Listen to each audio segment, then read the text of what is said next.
All right, we'll go ahead and get started. Good morning, everyone, and welcome to the final session of the Combating Homelessness track. I'm Cindy Stotler from the Arizona Department of Housing. I'll be moderating this session titled American Rescue Plan. The American Rescue Plan Act, or ARPA, is a $1.9 trillion economic stimulus and relief package. Much like the CARES Act, this funding was allocated out to states, counties, and cities. And through ARPA, the state altogether is getting about $14 billion coming through. And that $14 billion will fund a mix of federally designated programs and discretionary funds to be allocated out at the local level. In this session, we'll learn how our state's largest jurisdictions are planning to spend their ARPA allocations. And we really appreciate all the speakers here today to share this information, because the more we all know, the better we can all work together to leverage for the most benefit for Arizona residents. The session speakers are Brian Norman, Legislative Liaison and Policy Advisor for the Arizona Department of Housing, Bruce Liggett, Director of Maricopa County Human Services Department, Marcos Ishmael, Housing Program Manager for the Pima County Community and Workforce Development Department, and Marshall Franklin, Human Services Director for the City of Phoenix. This session is both live and virtual. So before we begin, I'd like to ask everyone to allow each speaker to complete their presentation, and then we'll open up for questions. And I'm going to ask our virtual attendees to submit their questions via the chat room. And the live attendees, if you have a question, could you please stand up and use the mic in the center of the room so the virtual attendees can hear your question. And with that, we'll have Brian Norman kick off the session with an overview of what's coming in at the state level. Brian.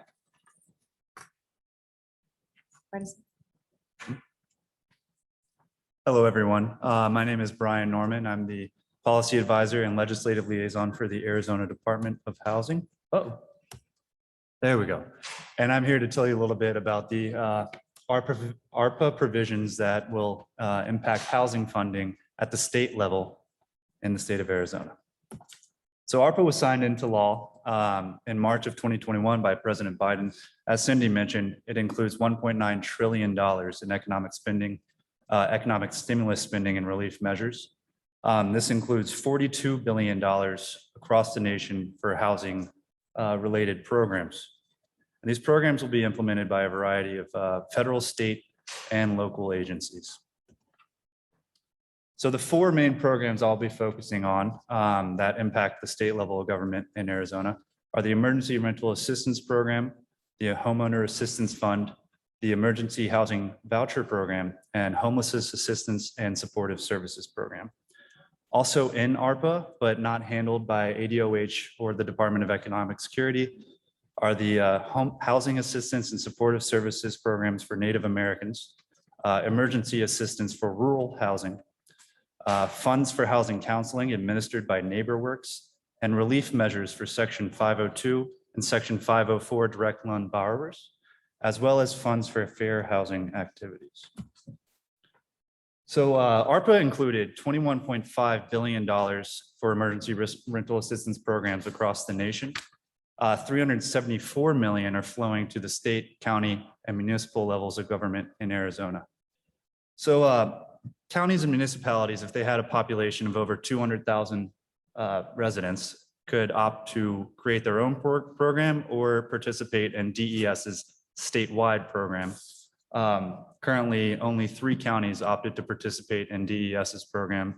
Those are Mojave, Pinal, and I believe Yavapai County. And some DES is serving 20% of Arizona residents. So to date, DES has distributed over $17 million in rental and utility assistance. They've approved over 7,000 applications, and eligible households can receive up to $3,500 a month for a maximum of 18 months of assistance under their program. So the second program I'll focus on is the Homeowners Assistance Fund. Arizona Department of Housing will administer this program for the entire state. And it was established to mitigate financial hardships associated with the COVID-19 pandemic, primarily to prevent foreclosures and keep homeowners in their primary residence. We were allocated $199 million to establish this program, and we plan to launch it and the application portal in the fall of 2021. We actually just submitted our draft plan yesterday, And we'll be posting it on our website in the coming days. We'll also have a Spanish translation. And we plan to submit our final half plan to the Treasury Department, I believe on September 17th of 2021. And between now and then, we will host 2 virtual public hearings. And we'll send out an email blast announcing when those will occur. And we will be soliciting public comment at those virtual public hearings. So make sure to register for those if you want to provide feedback on our draft plan. So we did create a landing page for program information. You can find that at haf.azhousing.gov. And here is what it looks like. So as you can see, we have an FAQ at the top where you can find program information. Eligible potential applicants can do a pre-screening questionnaire by just clicking on find out if you qualify. They'll answer a series of questions and it'll determine whether or not they'll likely be eligible under our program. So who is eligible for assistance under the HAF program in Arizona? So the homeowner must have experienced a financial hardship related to the COVID-19 pandemic after January 21st of 2020. And they must have an income equal to or less than 150% of AMI or the United States median income, whichever is greater. Within ARPA, there is a targeting requirement. Participating jurisdictions have to target 60% of their HAF funds to homeowners who have incomes of equal to or less than 100% of AMI. We also have to prioritize funds for socially disadvantaged individuals as defined by the federal government, and we'll lay out our targeting strategies for both of these populations within our draft plan, which again, you can find on our website in the coming days.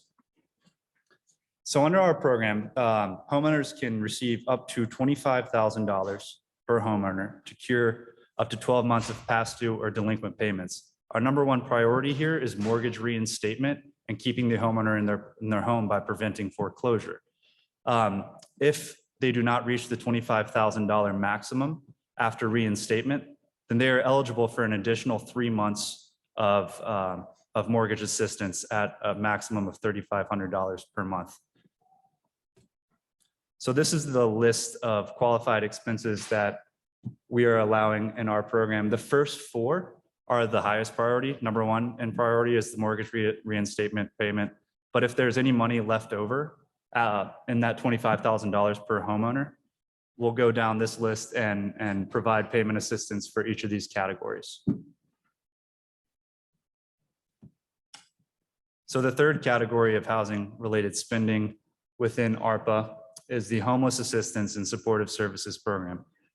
This funding is provided through the Home Investment Partnership Program, and it'll expire in September of 2025. ADOH was allocated $21.8 million under this program, and the state as a whole will receive roughly $83.2 million split between the state and the localities you see on this slide. Now, we plan to use our money for the production or preservation of affordable housing, but we have yet to receive federal guidance on how exactly we can use the money. But the plan as it currently stands is to use it for the first eligible activity you see here.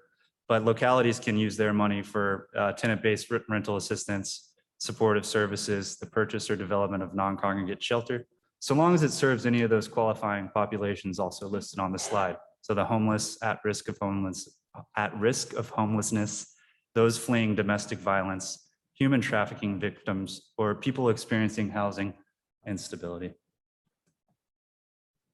So the fourth category of spending is for emergency housing vouchers. ARPA allocated $5 billion nationwide for 70,000 emergency housing vouchers. Arizona specifically was offered a total of over 1,200 emergency housing vouchers. And if you want more information on how these are being deployed in your jurisdiction or your locality, I recommend that you reach out to your public housing authority because they'll have more information on how they're being used within your jurisdiction. But as for the Arizona Department of Housing, we actually run the Arizona Public Housing Authority that serves only Yavapai County. And we offered and accepted 46 emergency housing vouchers. And that brings my portion of the presentation to an end. And Bruce, you want to take it over?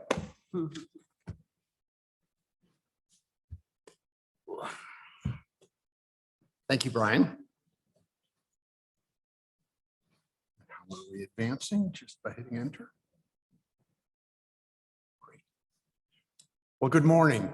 It's so disorienting to be back in public again and seeing so many friends with masks and faces, but it really feels good, and I hope this is a sign of the times to come. Let me quickly walk through what we're doing with the American Rescue Plan Act funds in Maricopa County. First of all, the Rescue Plan Act was designed to respond to the public health emergency or the economic impacts of that emergency, specifically including aid to households and small businesses and nonprofits and impacted industries such as tourism, travel, and hospitality, and of course, assistance to homeless folks. So Maricopa County was awarded $871 million. The money arrives in two phases or tranches, as they're referred to. So we received our money in May, half of that, $435,000. And our Board of Supervisors then has made decisions about areas that we will spend the money in. We internally call them the buckets of funding, and it's folks like me that are supposed to decide more specifically what we want to achieve within those buckets and how we will do that. So the majority of the money in the first half, $435 million, obviously went to the public health response from the county. And they're going to continue their mitigation efforts around the pandemic. They're going to be establishing new public health clinics in the East Valley and in the Southwest Valley, mobile vaccination vans. So there's a whole lot of activity there. The county will be operating a business support program that will be available for impacted nonprofits and for-profits. So more to come specifically on that. We set aside some money that we're in discussions with Access about in terms of $35 million for issues related to behavioral health, substance abuse, and such. Human Services got 33% of the initial money, which is really was really rewarding for us to be able to see that kind of commitment from our board. So here's how that $150 million that Human Services has. We're going to use $1 million internally for early education. We're going to expand our Head Start program by entering into childcare agreements and being able to ultimately tap the DES subsidy to be able to provide full day, full year services for working parents who have their kids in Head Start. Putting $15 million into seniors services and persons with disabilities. That money will be used to assist senior centers and home health care agencies, as well as a significant amount of that money is going to be devoted to trying to address the issues related to retention and recruitment of people who work with seniors in their homes. It's a real problem in the industry. $25 million for workforce support. That's going to be for both job seekers and employers. A special program we'll have for credentials and career readiness to help get people in the youth transitioning from high school into the workforce. We've already provided $15 million in domestic violence funding. That money will be used to help shelters and also help them pivot to be able to provide services in a more dispersed manner to try to avoid the trauma of people who have to enter shelters. $3 million for food bank. That'll assist small, medium, and large food bank networks throughout Maricopa County. An area that we're still working to define a lot of is prevention and assistance with eviction prevention. We have a lot of emergency rental assistance money to get out the door. That's our priority now. But some of these funds we're exploring using for long-term case management as we provide benefits to folks for rental assistance, and some that are way behind. And when I see the $15,000 checks going to landlords on behalf of these individuals, I'm thinking, what's happening to that family? Are they all of a sudden better because we made a large payment on their behalf? Well, their housing should be stable now, but what's going to lead them to long-term self-support and stability? So we're going to be developing that much more over the next month or two. $40 million for our housing, which I'll talk about more, 22 for homeless, and funeral assistance for low-income people. So the Human Services, the full lifespan from early ed to funeral assistance services. A little bit more information about this. Again, the specific things for eviction prevention that we're looking at. We have entered into an agreement with Solari to be able to reach out to people who have applied for rent assistance with the county. They're calling everybody who applied and didn't complete their application and asking why. Made 5,000 calls, got connected with 1,000 people who said they would. They got connected with more than 1,000, but 1,000 said, I'm going to complete this application. And within a week, we saw evidence that 700 had made the application. So that's working really well. And the other cities in Maricopa County are also reaching out and going to be working with Solari, Crisis Response Network, formerly the 211 system. So that's another example of what we want to do with the long-term case management. We entered into agreement with Community Legal Services. So now all 26 justice courts in Maricopa County will have access to a lawyer or a legal assistant to be able to help them. What they tell me with their experience so far has been when renters show up in court, which they rarely do, they lose. With legal assistance, they've been be able to prevent eviction about 50% of the time, and that's significant. So we're really excited about rolling this out throughout the county, and that'll be available to anybody in the county, not just the areas Maricopa County directly serves, who has a problem with rent payment, not other rental issues. So housing. Very popular topic, obviously. We all know it. I don't want to minimize this, the incredible need for affordable housing. The numbers are so daunting, and we've all got to step up and do a lot more in that. But since we had money in this bucket, we've been approached by so many good projects that are out there that are just needing additional funding to make it happen. I should have mentioned that the ARPA money has to be obligated by December of 2024. So basically, we're on a 40-month track. So as we do proposals in all those areas that I mentioned, one of the key components is going to be, can you provide a service that if it goes away would have helped people, but that would be okay. Ongoing services are going to have to address in these proposals the sustainability of their program. How are they going to continue to serve so that we don't have cliffs for people or programs or staff when these things end. We have been working with Home Inc. on landlord engagement, have a great approach to a standard way of having landlords be able to get incentives for people, month-and-a-half incentive to be able to take people who may be a little bit more challenging or need more assistance, and also mitigation efforts if there's damages and things like that to be able to help us to get folks placed. So that'll be beginning a soft launch in October and ramping up. We have $5 million in emergency repairs. That program is available. We had a waiting list for that service, but already we're getting a ton of requests for that really important services to be able to help with people to make their homes safe, be able to address their air conditioning needs. So that's really critical, and I'm really proud that that's up already. So affordable housing, we're anticipating issuing an RFP for $30 million of affordable housing. One of our supervisors asked, what are we trying to achieve here? And we're trying to achieve more beds that are affordable, more housing that is affordable and going to be permanent within the county. So this is the housing portion of that. The second piece is homelessness. And so we were actively involved with the MAG regional planning for homelessness in Maricopa County. We heard from shelter and other homeless providers that we need flexible money. Some of the rent money is a rapid response money or rapid rehousing money is just for the place and the staff. What about when somebody needs something? They need a refrigerator, they need a couch, they need some other thing that's going to keep them stable. So we will be RFPing for an administrator of this $3 million fund to be able to provide flexible assistance. We're $4 million in rapid rehousing, and we expect a RFP of at least $10 million for shelter with support services. Even the housing is going to have a support service component attached to it. So quickly, and I think all of us could talk about these challenges for hours actually, but administering these programs has been super difficult. We know the impact of the pandemic in our communities and our families. That's been so profound, and I'm so proud of the county public health response in terms of what they've done to be able to step up during this important time. But we've been doing this while we've all been impacted. Our own staff have been impacted. We've lost loved ones who were staff and family members. And so developing and delivering all of this during the pandemic has been a challenge for all of us. Rapid influx of resources. In a normal year, we would have provided $5 to $6 million for rent and utility assistance. In a comparable period, this time we're expected to get out $130 million.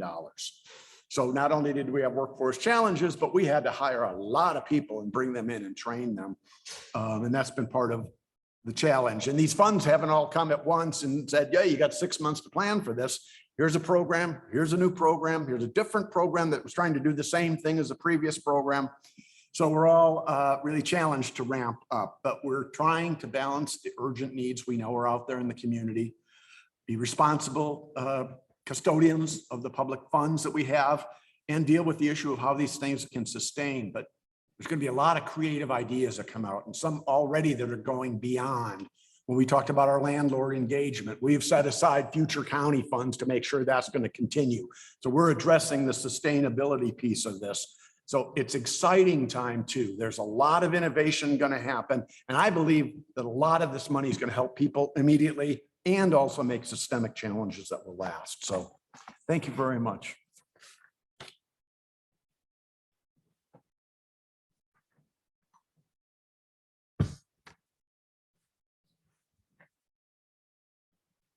Go ahead, Marcus.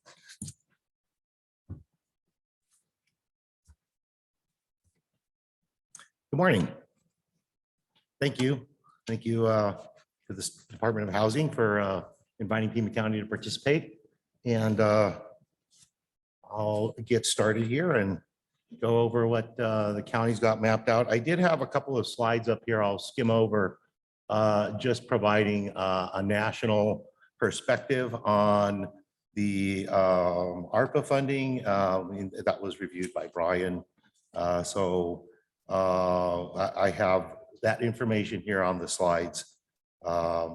If you haven't already seen this information, our state local fiscal recovery fund at the bottom here, I've got a few slides to detail what Pima County is doing, but you see there the breakdown: 195 billion for states, 65 billion for counties, 45 billion for CDBG entitlement cities, and 19.5 for non-entitlement units of local government. So for Pima County, our Board of Supervisors just recently approved a spending plan for the local fiscal recovery fund that I've mapped out here on this pie chart to kind of provide some perspective on where the funds are going. So the biggest chunk is public health, seen in blue here. And I'll have some details on the slides to follow. But of course, public health and addressing public health needs is a really big concern across the state.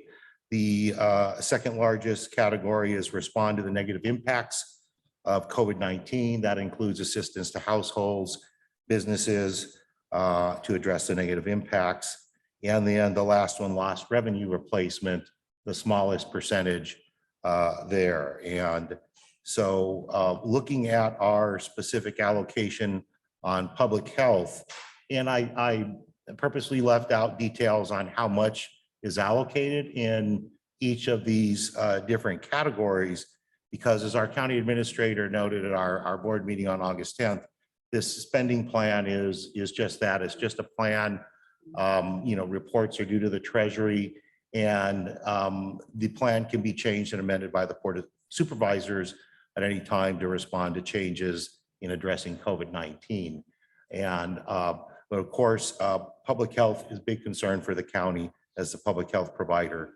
Health department staffing and supplies, communication activities, behavioral health is a big one. And so I was very pleased to see that we have this included.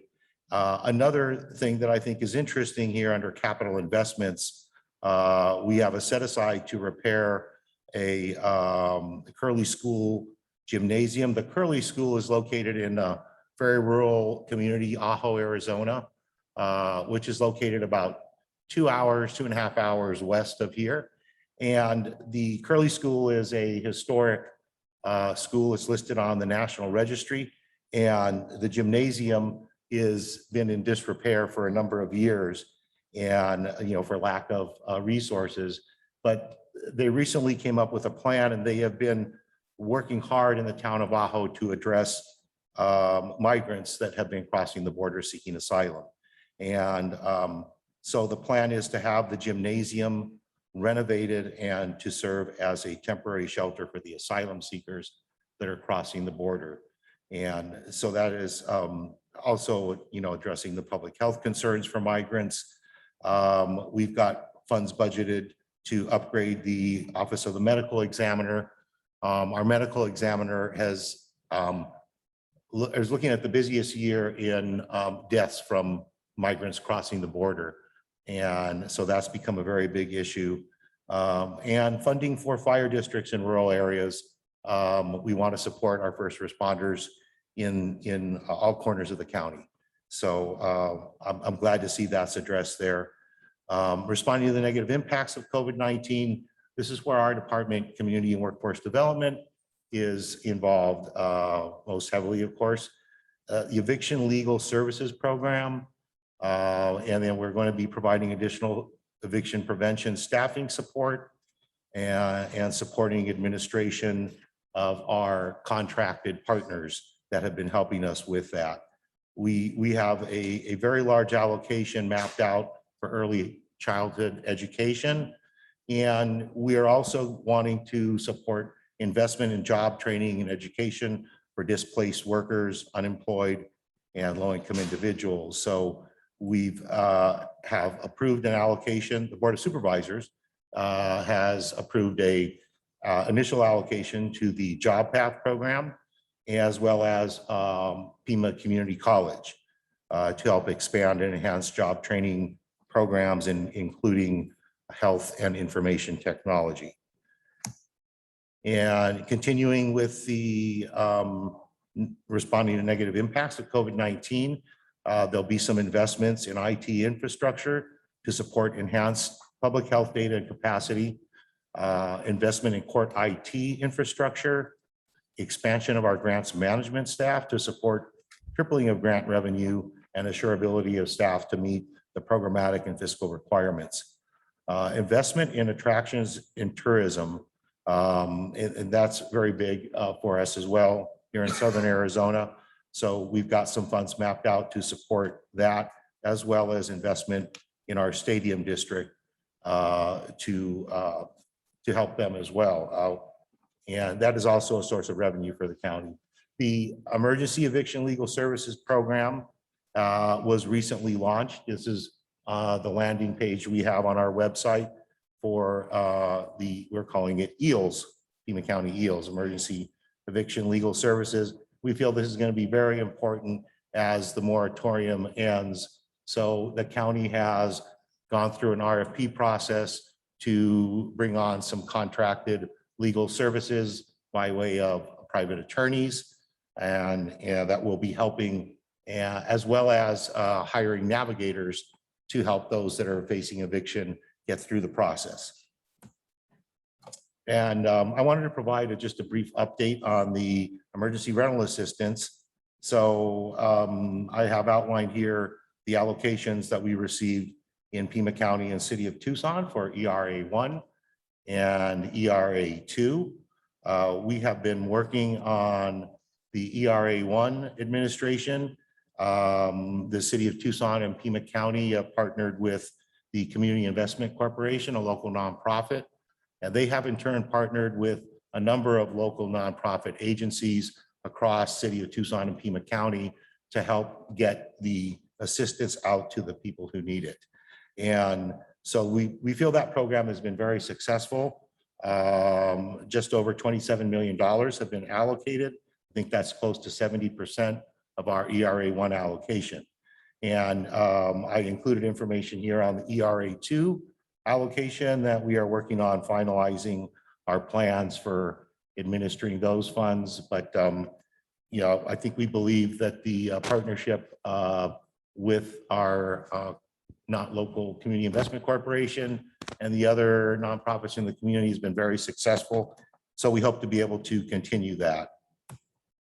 And this is a most recent dashboard update summarizing activity from our emergency eviction prevention. And as you can see here, we've the update is showing 22.5.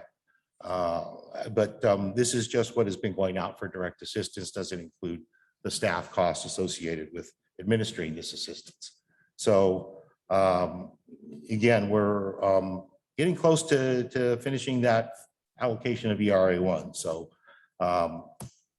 and then the Home Investment Partnership Program, Brian provided details on how that money is to be allocated, servicing those most at risk of homelessness.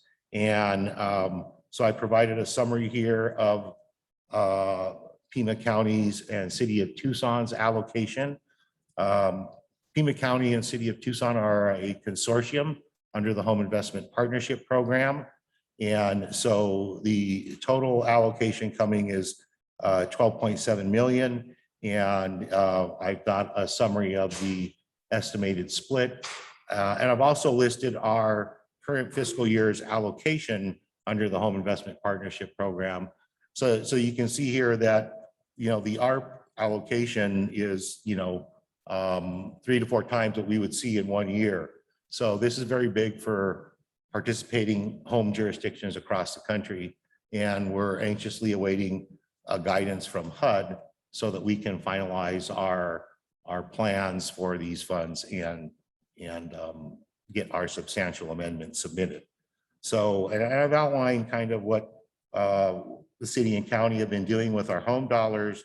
The annual home dollars, you know, we of course have been investing in creation and preservation of affordable housing and leveraging public and private investments to maximize the impact. We also have allocated funds to tenant-based rental assistance, as well as a home buyer down payment assistance program. And we'll be continuing those. With the ARPA home dollars, we will be looking to motel hotel conversions for shelter housing, providing and preserving permanent supportive housing. And the ARP home allows jurisdictions to use the funds for services for the homeless, including homeless prevention services and housing counseling. And I also have a summary here of the emergency housing vouchers. This is kind of a chart that was, I think I downloaded it from the HUD website. It breaks down the allocations across the various housing authorities. And I, of course, highlighted City of Tucson and Pima County.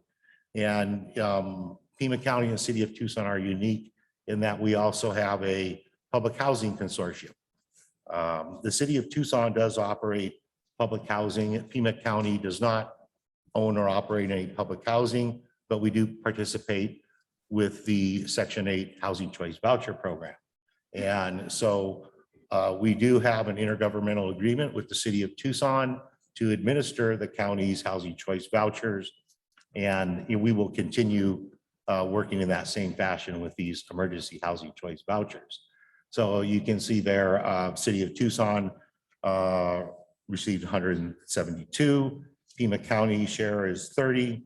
And I've just got a brief summary of the populations that the emergency housing vouchers can assist. Of course, homeless, at risk of homeless, recently homeless, and fleeing or attempting to flee domestic violence.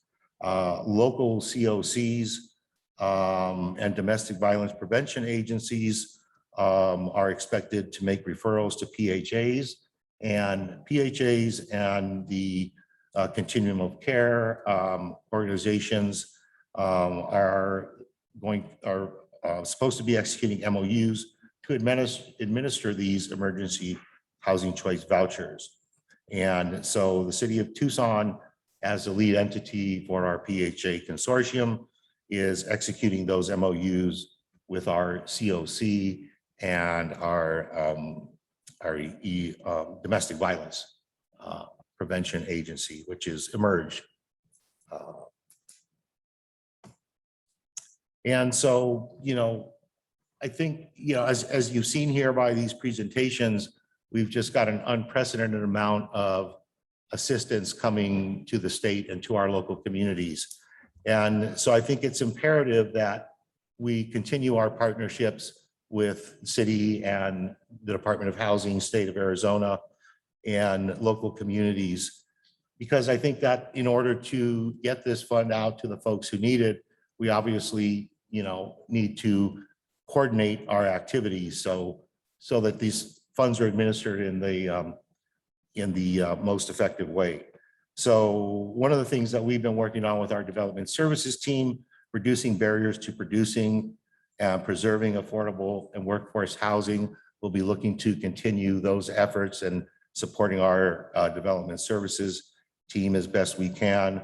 Leveraging local and regional resources and partnerships. I think that's a key in every community, as well as leveraging public and private investments. So as I mentioned, Pima County has been working closely with our partners at the City of Tucson. We've been meeting regularly, weekly, I think, between the different programs, the vouchers and continuum of care, our home investment partnership program. And we've also been meeting with our partners at the town of Sahuarita. They are very interested in increasing workforce housing supply in their community, and we'll be working with other local jurisdictions within Pima County, town of Marana, Oro Valley, and supporting our rural communities within the county as well. So thank you again for this opportunity, and look forward to continuing our partnerships with everyone. Thank you. Oh, and there we go. You're welcome. There we go. So good morning, everyone. Thank you to the Arizona Department of Housing for asking the City of Phoenix to be here to provide an overview of how we are using the funds that have been allocated to us from ARPA. And thank you, Cindy, for facilitating.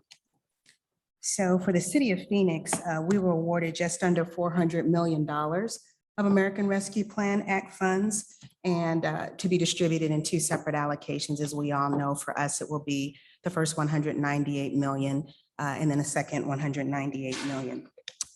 At the direction of our mayor and city council, staff created what is called an ARPA strategic plan, which has 3 focus areas for allocation, which is designed to keep us, if you will, mission focused, true north, if you will, on the services that will be provided with the ARPA funds. And as you can see there, community investment, 143 million for year 1. It will be the same for year 2, city operations and contingency. And just want to note, the priority of the mayor and city council was really around community investment. So that's why you see 72% of the 143 million allocation for this first round really will be related to how we invest as a city in our community. Specific to that community investment bucket that I just mentioned, $143 million has been allocated. And I'm just going to pull these up because they're flying in. But as you can see, within each category, there are buckets, if you will. And so for Phoenix Arts, Business and Employee Assistance, 40 million. Phoenix Resilient Food System, 9.7. Better Health and Community Outcomes, 5 million. Youth Sports, Recreation, Education, and After School, 28 million. Mitigation and Care for Vulnerable Populations, 31.5 million. Households and Rental Assistance. I know that we have a short period of time here together. I will share with you the City Council report in June that went before our mayor and City Council to provide an overview of all this was almost 40 pages. So I can't put 40 pages into a 10-minute presentation. So I'm gonna just highlight, if you will, the bottom 3 on there, knowing that there's a whole host of services really focused on community investment in some very unique ways that the City Council has directed staff to move forward with. So while not directly related, if you will, to homelessness and housing, but I did want to mention it, of the 28.2 million that is dedicated in our community investment bucket to youth, sports, recreation, and after school, it's similar to what some of my other colleagues have mentioned that they're doing. We are going to use 6 million of that to expand our early childhood program. The City of Phoenix is a grantee for Head Start.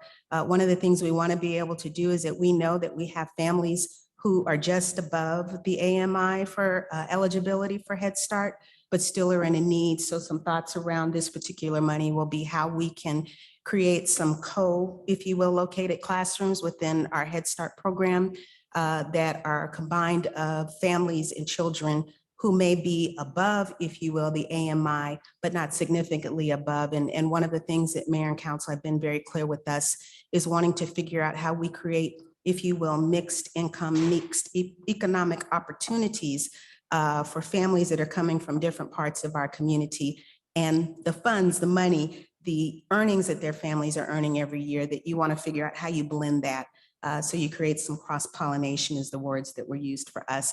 I only wanted to mention this because we believe that is important as a long-term strategy for having housing stability and economic gain and job employment for our residents is to start early in education. And so hopefully by the time they are adults, there's some stability and foundation that has been created from appropriate early childhood intervention. So that's the reason why I wanted to mention that. Secondly, under the mitigation and care for vulnerable populations, which is really the largest bucket I'll talk about, and I'm just going to bring these up. It's a little easier that way. So as I mentioned earlier, in this particular bucket, there is $31.5 million that has been allocated. Again, in the interest of time, couldn't go through the details of each and every one of them, but I will highlight these here. And I do want to caveat, I think my colleagues did the same. Some of these things I'll be able to talk in great detail. Other ones, it'll be very high level because we go back to Mayor and City Council in September to receive specific approval on some of the details of these programs that we were directed over the summer to put some meat to, if you will. But specific to homelessness and mental health, $10.5 million has been allocated under our community investment area.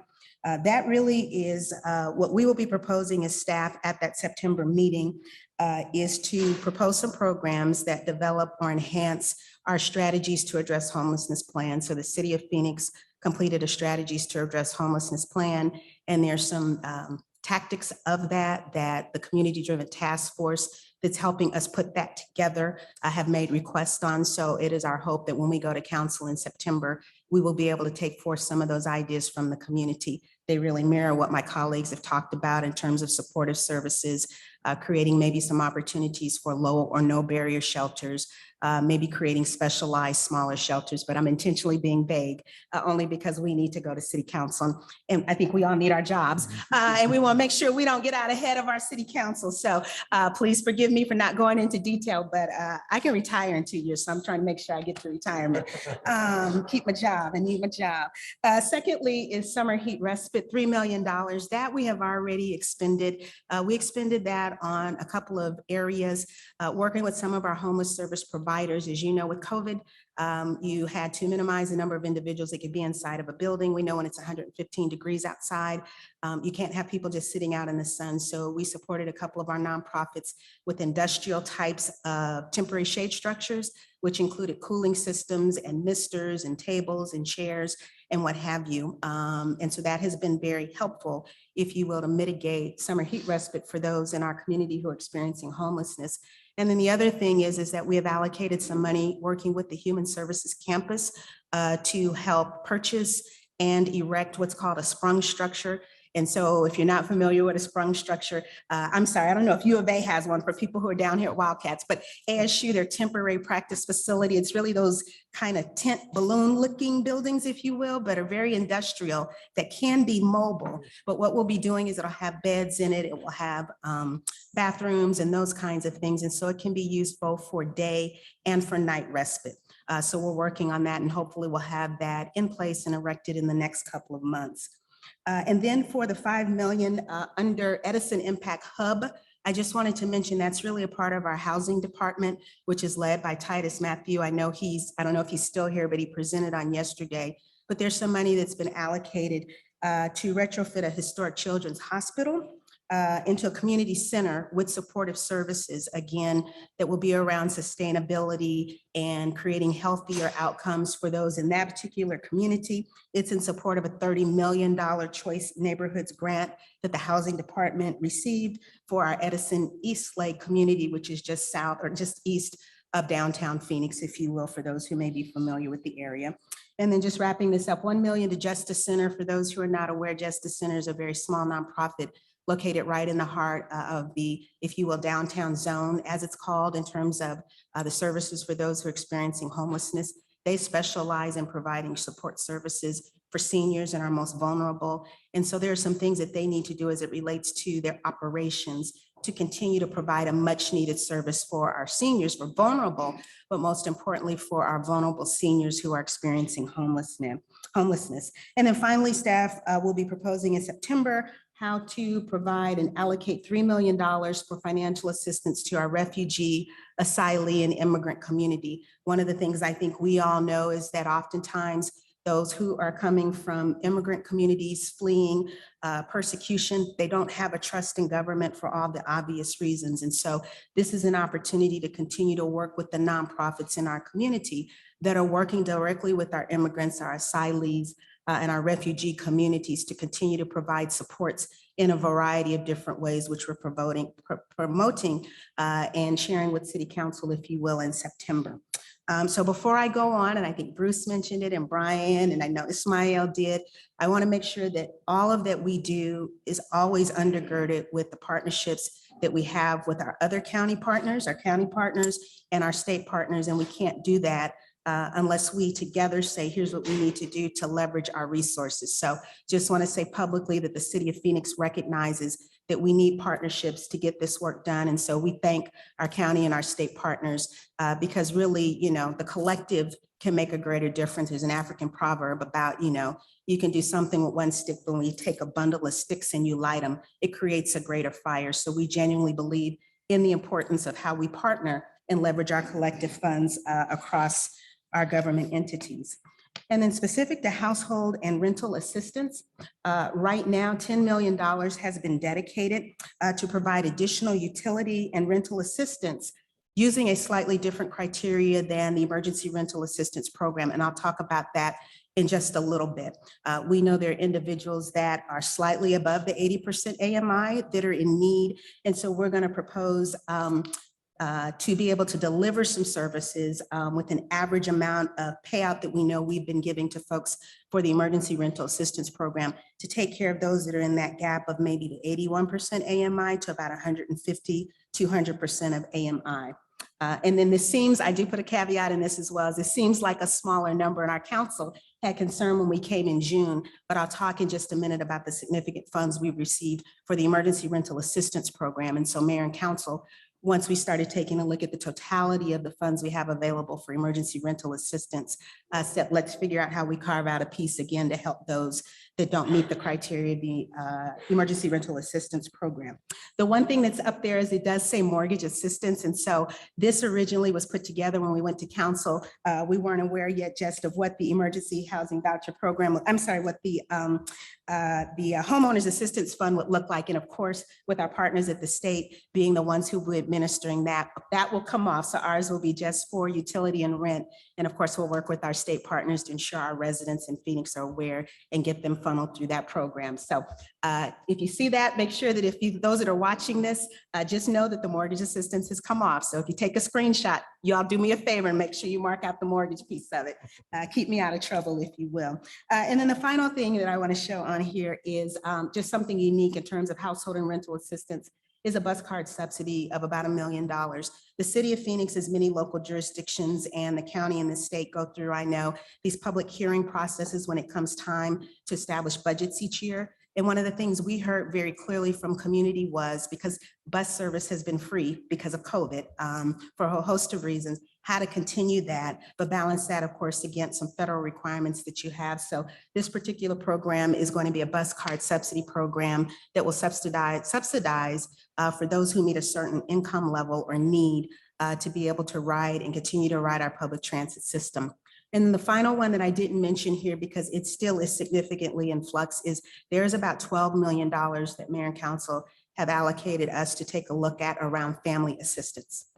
There have been some conversations between our council members, and there have been some diverse perspectives on how that money should be administered, but just know it will be for things around how do you assist with folks who need access to the internet, how do you assist with folks who may be need a stipend, if you will, and what those kinds of things will look like. So I'm being vague for an intentional reason, and that is because on September meeting, we will receive some additional guidance on that. And I just don't want to get ahead again on something that really is near and dear to our mayor and council with a lot of divergent perspectives on how we do that. So just know that there's a 12 million, a part of the emergency household and rental assistance. It's going to go to those kinds of supports for people in need. And then the final two things I wanted to mention is under the city's emergency rental assistance program, which I know we've all talked about here. Our first allocation was $51.1 million that we received in March of this year, which we're actively distributing. And then we have a second round or tranche, as they use that term, of $55.3 million that will be going to council in September to receive direction on how we want to implement those funds. We do have available, just so that you're aware, a dashboard now for our ERA program. As you can see there, and I don't know if you can see the date, but as of August 17th, we've expended over 62% of the program funds. So there's a piece of the administrative funds, the 10%, but the remainder of that, the 90%, we have expended 62% of that, serving over 3,700 households comprised of 9,300 residents, with rent assistance provided and distributed in about $28 million of that 25 million rent and 3 million mortgage assistance, with about an average payout of about $7,600 per family.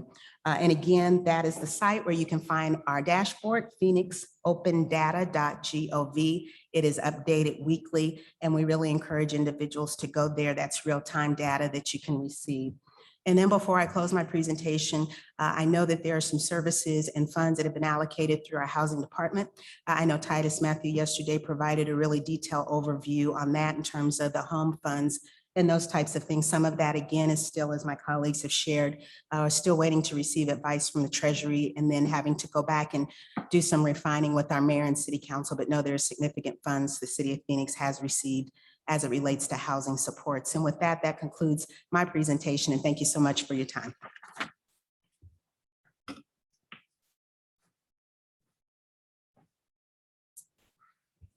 All right, thank you so much. That was amazing. There's so much money coming in to the state, and so many different programs throughout all your organizations. But there's also a lot of similarities, which you can see that a lot of our priorities are the same statewide, which is pretty nice to see. One thing I wanted to ask of you as I'm listening to all of you, some of you spoke about innovation and the fact that all this money coming in is allowing us to be innovative in, or allowing our contractors or organizations that work with us to be innovative with the money. And also, how do we use those innovations and encourage them to be a long-term solution? Right. So anybody want to address that? Because I think Bruce, you were the one, I'm going to put you on the spot, but I think you were the one that talked about that first. Well, we've been so, resource starved for so many years, and across all the fields. But if we're talking about housing and homelessness, there's innovation that's been waiting for the resources. So there's that phase of it. Then just that we've never been able to finance these kind of things. So I think we're going to make big strides. And there's the new ideas. I think as we, we're committed to the Maricopa Association of Governments regional planning effort to have a consistent approach countywide. And as ideas come up out of that, like a flexible pool for providers, like a more standard approach to working with landlords, those are the kind of things we can put funds in and can be systemic. We're all, I think, watching, saying like, okay, we know what funds we have that we can continue some of these innovations. But we also think if we can make the case, I mean, I would say we just got half of the money. So there is still an opportunity for another bite at the apple. And based on the kind of proposals we get in, if they're looking good and we're only able to fund a few, we're going back to our board and saying, this is what you can do with that second phase of funding. And that's going to start in probably January, right? Because the next money's coming in May. So there will be more pressure. So this is going to continue for a year and a half, more opportunities. Is there any way, I'm looking at, we had a good conversation in the last presentation about all the hoops that you have to go through to get federal funding. And so some of the organizations that are applying for our funding have to go through all these bureaucratic hoops on the application process and things like that. So I'm going to ask you, have you found ways to eliminate some of those criteria and hoops that people have to go through with this funding coming out? Does it have a little less regulation on the discretionary funds? Anyone? I'll provide an example. Through our emergency rental assistance program, has started to utilize some vulnerability mapping that the city and county partnered on with the University of Arizona, Eller College of Business. Vulnerability maps map out neighborhoods that are most vulnerable. We're still working on a term that is a little nicer than vulnerable. But there are neighborhoods that have higher rates of poverty and experiencing disinvestment, lack of investment. But the emergency rental assistance program has been able to streamline their operations using the vulnerability map. If a tenant is in one of the vulnerability neighborhoods, then they do not require collecting all the detailed detailed income documentation, and allow them to streamline approval for tenants in those vulnerable neighborhoods. And it's no surprise that's where we are seeing the most or the highest rates of eviction notices and evictions occurring. And so I believe that has helped streamline operations in that program. And so we'll be looking to continue innovations like that, utilizing resources that are available to us. Cindy, that reminds me of the fact-specific proxy that we can use in our application process for the homeowner assistance fund. It's a similar tool. Essentially, if someone cannot provide the required amount of documentation for income verification, we can use this fact-specific proxy to determine the average income levels in their neighborhood. And using that information, we can kind of figure out whether or not they're eligible for the program, just to kind of relieve the burden of having certain homeowners just provide documentation after documentation that they might not have access to or have it readily available. Did I describe that? Yeah. Mhm. So. And if I can add as well, similar to what Brian was saying, we are going to self-attestation in a couple of areas. So for example, one of the requirements, top of my head, is that you have to show proof for loss of income or impact because of COVID. And sometimes that's challenging for individuals to locate. So we are allowing now individuals to write us a memo, a letter, and just says, X, Y, and Z.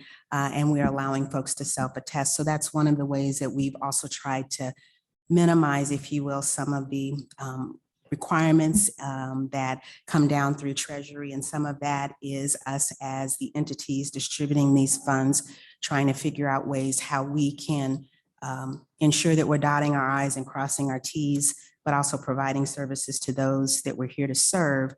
And really, honestly, sometimes taking a little bit of risk and not wearing as much as the auditing hat that we all wear, obviously, if the feds come in and the audits that will come, but being able to say, what are some measures that we can put in place that don't give us necessarily a 100% feel good accuracy about certain information where you can self-attest, but at least enough to be able to make and provide a reasonable explanation as to why we believed whatever someone's giving us in the form of self-attestation works for the city of Phoenix. And then the final thing I'll share, which has been very beneficial, is that the county and all of the cities, at least in Maricopa County and the Valley of the Sun, meet weekly, bi-weekly, daily, it seems like, around this emergency rental assistance, so that we can try and ensure that whether you're going in Glendale or you're in Phoenix or you're in the cities that Maricopa County is serving, that there is some consistency, if you will, in what to expect when you come in or go virtually to apply for those services. So Cindy, I think that's helped as well to try and say collectively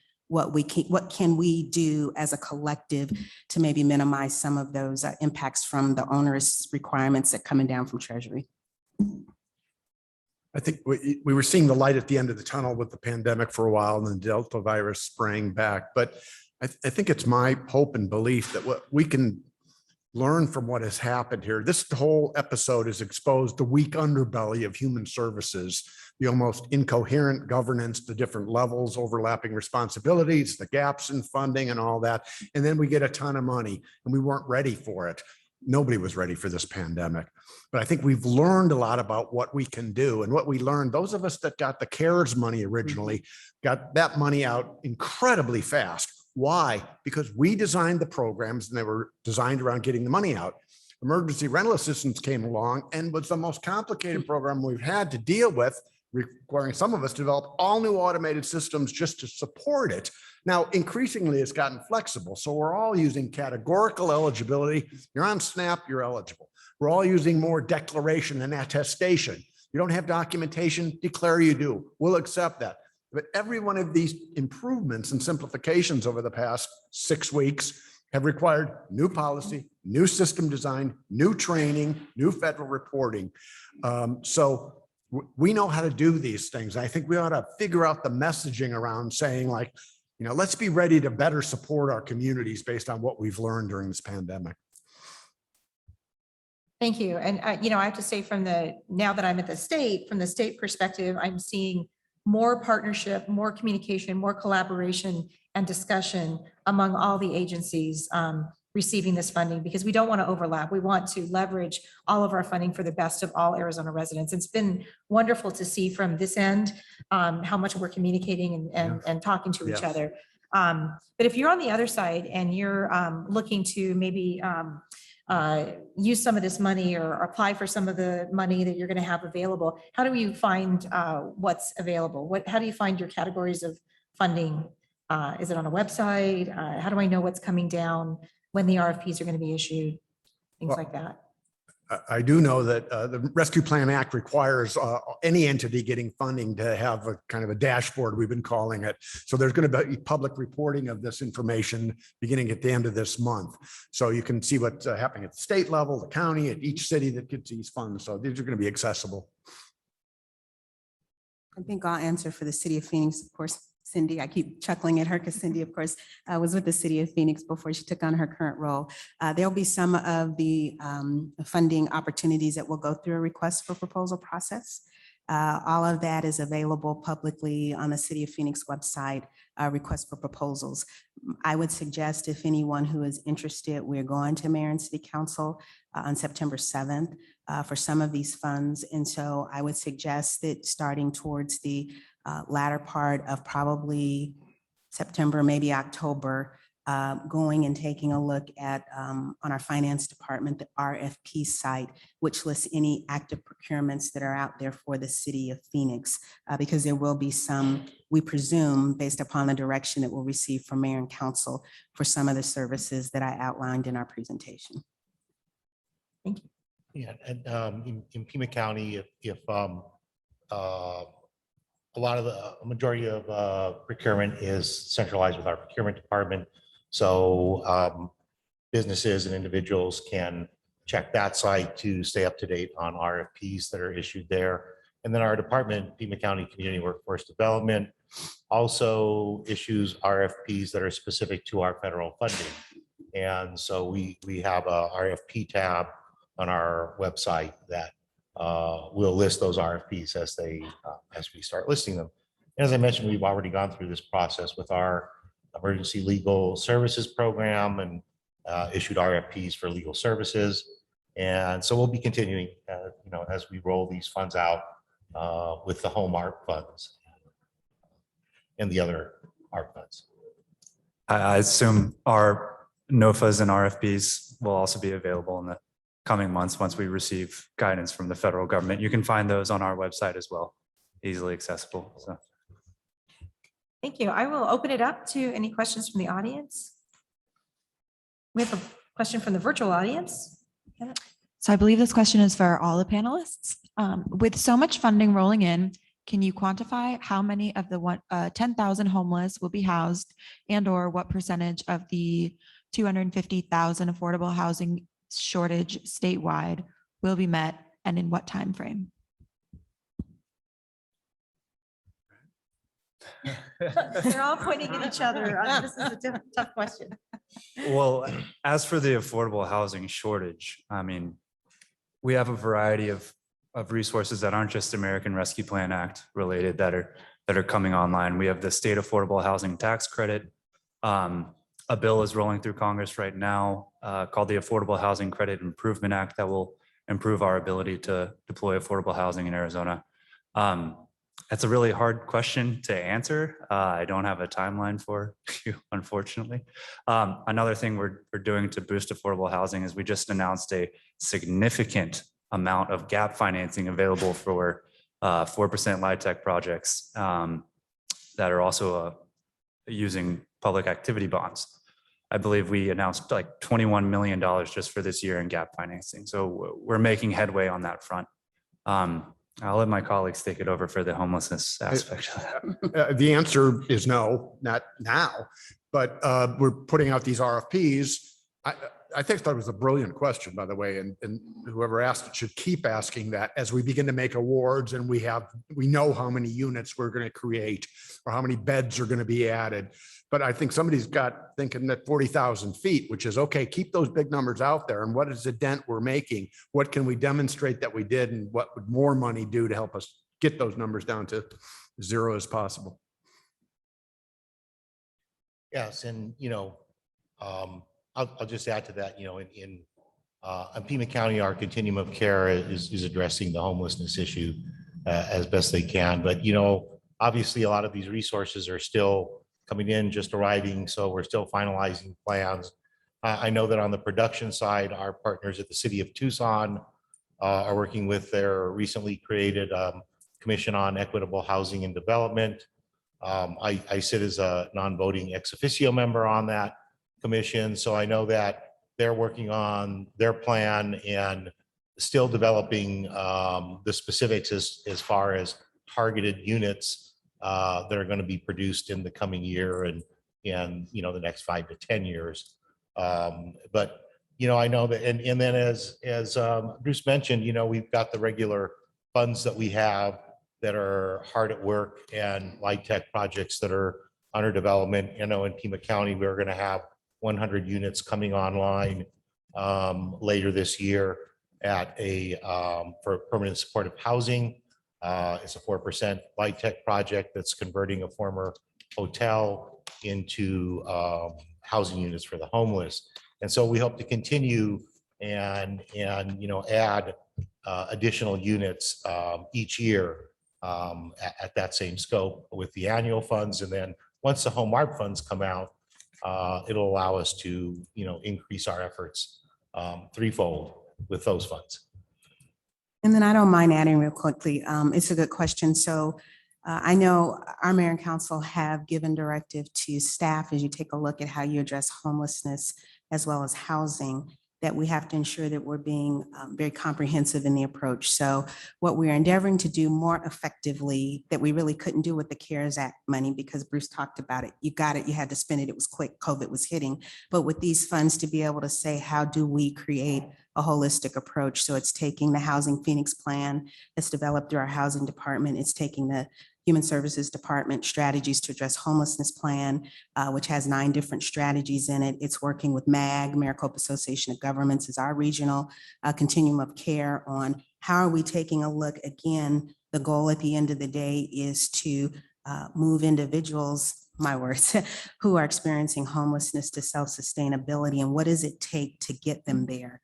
For some, it can be some very simple interventions. For others, it may be some long-term and more structured interventions. So how do we more effectively use these funds that we have a longer horizon in which to expend them on to really get to how do you take care of from beginning to end for those who are experiencing homelessness? So our goal at the City of Phoenix is to try and ensure that the use of these funds and any other funds that are coming in, that we try to meet not just one specific thing, need, or area, but we look at the holistic approach that's necessary when you're talking about those who are experiencing homelessness. But to answer that question specifically coming from the individual in our virtual audience, there is no answer right now that I can give. So I will throw in one thing that, Director Simplot, when he started as director at the Arizona Department of Housing, came in with like three goals. and they kind of are a continuum of the housing. So first was triage. What can we do with our housing trust funds and our housing funds to support the shelters right now during COVID and make sure that during the summer we were supporting respite and things like that. Number two was, what can we do for bridge housing and get some housing units up quickly to get people off the streets as well with our ARPA funds and with other funds. And that's where we were focusing on hotels to housing. Trying to, an RFP is going to come out from the Department of Housing soon for funding for the purchase of hotels, and that's statewide.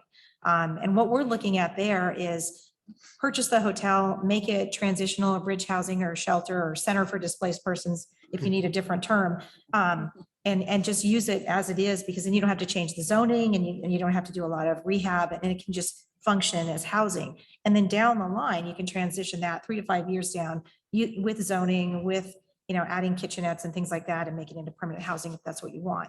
So that's like the middle, for the next I'd say 18 to 24 months, maybe up to 3 years. And then what Brian was talking about was the gap financing for 4% low-income housing tax credits, and the state tax credit together will finance a lot of new housing units to be constructed in the state. But that's a long term. You get your financing in place, and it's 18 to 24 months before you're opening your doors. So that's the long term, and the hotels are in the short term. So that's our plan. We don't have numbers on that yet because we haven't issued the RFPs to see what people are looking at buying, but at least we're trying to have a plan for short term, long term, medium term. Any other questions from the audience? Can you come up and ask them at the microphone so the virtual listeners can hear? Hi, I'm Joanna with the Arizona Housing Coalition, and I want to ask a question on behalf of the rural communities in Arizona. It's really great to hear all the decisions that are being made around the funding, and thank you for giving that overview. I know for the rural communities, every county has received the state and local fiscal recovery funds, but there's not necessarily the same priority being given to housing and homelessness with those funding decisions. So I guess this is a question for Brian and Cindy around, has there been any discussion at the state level around specifically supporting our rural communities with the funds? Yes, yeah, that's a really good question. And yes, there has been a lot of discussion around that, which is another reason why we're communicating so often and directly with the major counties and cities, because we want to know what they're doing and what funding they're putting out. And then so we can focus on the rest of the state and make sure that the balance of the state has the same opportunities for homeless services, for housing, and those kinds of things. So yes, the answer is yes. And as we put our NOFAs out, you're going to see probably, preferences and scoring for rural projects, probably over the metropolitan areas that already have other funding mechanisms. Come on up, Brad. I'm Brad Bridwell with Collaborate Communities.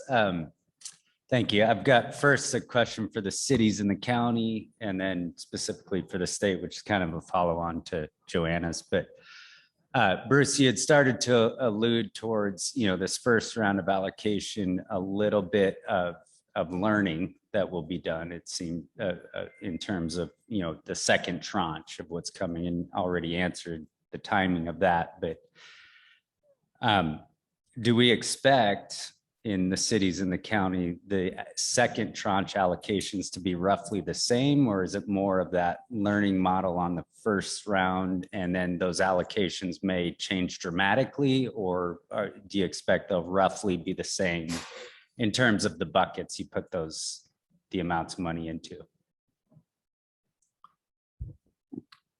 I would go into it expecting the relative proportion in the buckets the public health's going to need and take the most amount of money, but human services is going to be way up there on the priority list. So yes, each of us, I saw the Phoenix figure at about 5%. Each of us has contingency money set aside right now. So we've used a significant amount of our CARES funding for our homeless response to the pandemic. We've already are going to be tapping the ARPA money for that too. So as needs happen now beyond what we have, we're going to try to tap the contingency money. I think the elected officials need to hear what you think of these funds or them putting money into these areas. Mhm. And if you think they ought to be investments in the kind of programs we're talking about, they should hear about it. If you like what we're talking about, but it's not enough, let them know that. They shouldn't hear just from us. And I'll add from the city of Phoenix. So to your point, give me your name again. Brad. Brad, okay, Brad. All right, Brad, to your point, we will have to come back to mayor and city council when it's time to take a look at allocating that second tranche. And part of what we're going to have to do is to say, here's what we did in year one. Here are the outcomes. Did what we propose work as effectively as we thought it did? And if so, let's figure out how we enhance and continue, or maybe we need to shift and look at some things differently. But similar to Bruce, I think the buckets will stay the same. Our mayor and council are very focused on the community investment, but it could be the tactics and programs underneath that could shift a little bit. But we have been tasked that when we come next year as staff to identify and propose what we do with the second tranche, we've got to be able to show the effectiveness of the first money. If not, then we have to figure out how we do something different to make it even more effective. So I don't know if that helps answer your No, question. Okay. yeah, so the buckets largely remaining the same, Yes. very likely, but Mhm. inside the buckets, a lot of learning. Mhm. Okay. And for Pima County, the Coronavirus Fiscal Recovery Fund spending plan includes the full amount, both allocations. And so their half was released in May of this year, I think, as Bruce alluded to. And then the other half will come about a year from June, I think. So maybe June of 2022. But in the county's case, the spending plan maps out the full allocation that will be received over the 2 years. But of course, as I mentioned, our county administrator will be providing quarterly reports and it possibly more recently, more recent reports if the board requests it. But at the very least, they'll be looking at expenditures on a quarterly basis.